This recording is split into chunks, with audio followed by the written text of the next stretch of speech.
for the price, it's dirt cheap. Should you buy the Razer Kishi V2 Pro? The mic I record these videos on is a Razer Mini 2 microphone. So I do have at least one Razer equipment in my arsenal. But the question is, should you buy a Razer Kishi V2 Pro? Let's find out together. This is going to be a gaming controller that's made for your phone, and I have the for Android version here. And the phone I have is the Google Pixel 7. Yeah, so normally when companies make attachments for smartphones, they make one for iPhone and one for Android. So it caters for both elements of it. As time goes on, that won't be the case anymore, because of the fact that iPhones now have USB-C. Now, I think the element where it says for iPhone or for Android might not be the port itself. It might be in terms of how they're programmed, because those are two different OSs. It's the same way saying, Windows versus Linux. A program could work on a PC, but is it designed for Linux or designed for Windows or designed for Macintosh? So as we go into the future, the ports might be the same USB-C, but it will still say for Android or for iPhones, because depending on how the phone is configured, it could change how the buttons work with the device itself. So that's what we'll be using to test out this controller. So this controller is capable of streaming from apps like Steam, and you can also run them from your actual phone. So once you actually unbox this, here's what's gonna be inside. Yeah, so this looks like USB. Is that lightning? Like the tiny lightning one. Maybe it's USB-C, it doesn't really matter. But this array is very familiar. It's smaller than most handhelds. It looks like the similar size to the GPD Win 4, because that's around over 6 inches display. So this is more about that small form factor size. So it has what you need: the buttons, the two Joy-Cons. So it has the basic controls. So at least that's a plus. Here's the controller, which flexes like this to adjust to any phone size that you have. And then you also get two different rubber cushions that can be mounted on the phone from the side like so. And this is going to help if you need more grip when using. Yeah, definitely. Depending on if you use a case or no case, this can also help a lot. This with your phone. So first impressions with the controller, it does feel pretty nice overall. These joysticks are going to be made of rubber. These buttons are going to have like a glossy finish to them, along with all these other buttons. And then the D-pad is going to have like a nice at the top. There are going to be 3 trigger buttons on each side. You're going to have your 2 large ones, the small ones. Yeah, so the buttons are small. They're not as good as what you would find on the other handhelds that are out there, like the Legion, like the Steam Deck, but they're good enough. So the fact that it has R2, R1, and it also has this M1, M2, so I guess for phone gameplay, that's not too bad. The fact that you can use Steam on your phone to then play with this controller, at least that's a bigger plus than what you currently have. So that's not too bad. And then to be fair, the most expensive device most people have is their phone. So you being able to get an accessory for a phone might be cheaper than you having to go and get a whole device in there. And oftentimes people upgrade their phones every year. So if mobile gaming is an area you want to move into, then that makes sense. If you have a powerful enough phone, this also makes sense. So hey, just double checking, that looks like USB-C. USB-C has the hole in the middle. The small lightning connector doesn't have a hole in the middle. It has like a solid end. So this is definitely USB-C. And he did say it was for Android, so I should have figured that out already. Also going to have these two mini ones up here on each side. So let's go ahead and plug our phone into this, and I do have a case on my Pixel and I'm not sure if that's going to fit, so let's try it out. So I'm trying to get this connected with the case and it's not really working. This is a little bit too bulky. Yeah, I was thinking about that because cases come in all different shapes and sizes. So if it's, does this mean you have to remove your case to put your phone in there? What happens if you drop this without a case on your phone? So I am going to have to remove my phone case in order to use it with this controller. So we have the big bulky phone case removed, and this time should be a fairly simple process. Yep, very easy. Just push it in and then bam, it's connected. And so the question I have is, does this lock? Does this lock, can you, when you're playing, slide it by accident? If it's just pressure fitted in, then this is dangerous for normal gameplay. People get excited, they want to enjoy the gameplay and they forget.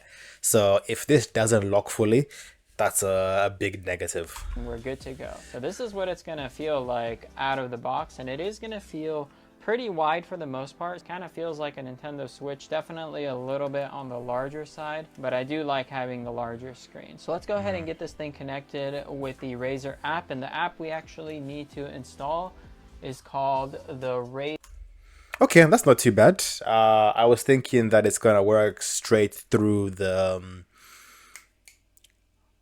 USB-C port, but I'm guessing so that the phone can configure.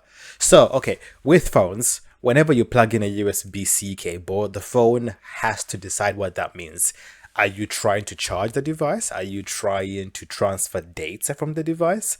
It doesn't know what the USB-C is for. Are you trying to display information, like put on a display? I know that some Samsung phones you can called decks. You can plug a USB-C cable into a USB-C compatible monitor and have a bigger display, basically. So the phone has to figure all that out. So I'm guessing using a Razer app will basically be able to tell the phone, hey, this is a port that you can use now for gameplay, and it will also configure the buttons. Because just plugging in USB-C, the USB-C device doesn't know what each button control would mean. It would just take it as inputs, and it's like, what's that input? So I get why the app is needed. Razer Nexus app. So once you're in the App Store, just search in for Razer Nexus, and it should be. Okay. You got. Okay. Be pretty simple. Just A to jump. Very simple controls. And then you can also sprint by holding this joystick down. So if I'm walking here and then I sprint, see, that's how it works. And this feels very intuitive. And I also like that this controller gives you some hints, like the inventory. Okay. Let me have a look back to see.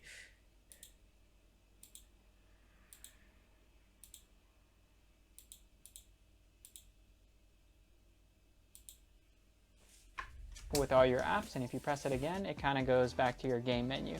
So here you can see it. I have 2 games installed. I got Minecraft and I also have GT Racing menu. Hit this button up screen to install.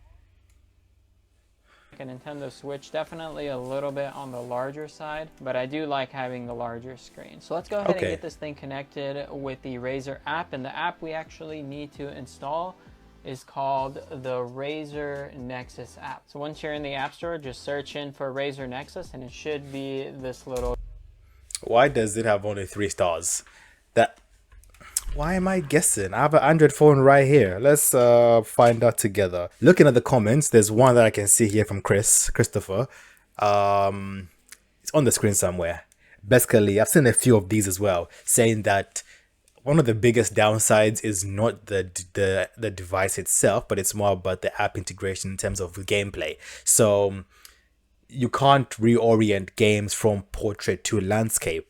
The only ones that you can do potentially would be on a tablet that can allow you to change orientation, because default they're already in landscape, and you have that ability to potentially change them. So in some applications, you might find yourself not being able to actually play it in landscape depending on the gameplay, and having to reconfigure buttons for each game you play might also be a downside, because yes, there's games that you would play that the buttons will work for, but some apps, some buttons are not needed, so having to reconfigure and have that element might not be a good thing. So is this worth getting? That's the question. Give me 1 second. I want to see some gameplay. So, for example, Minecraft is a great game to play on it. But I think, let me check something, because for me the price will be a factor. I've been reviewing, looking at some other handhelds with the price being really high, like the 800, 900 pound mark. These are selling for between 50 to 90 pound here in the UK. 50 is more of the second-hand market, the 90 is more of the new side. So for that price, it's basically an accessory. Is it worth getting? I will say this. If you are not sure if you want to get a Steam Deck or get an ROG Ally or Lenovo Legion, get this. This is cheap enough for you to see if the handheld experience is something that you want to do.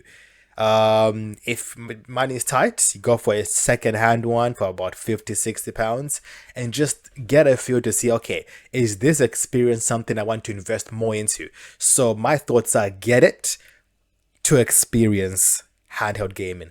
If you already know that this is a place you want to move into, don't get it. Go and get, there's so many cheaper, better alternatives that don't need your phone.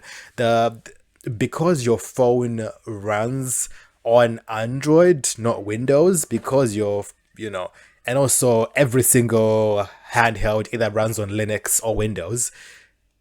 Being able to play games that are designed for handhelds is much easier when you can configure a device to play whatever you want to play with it.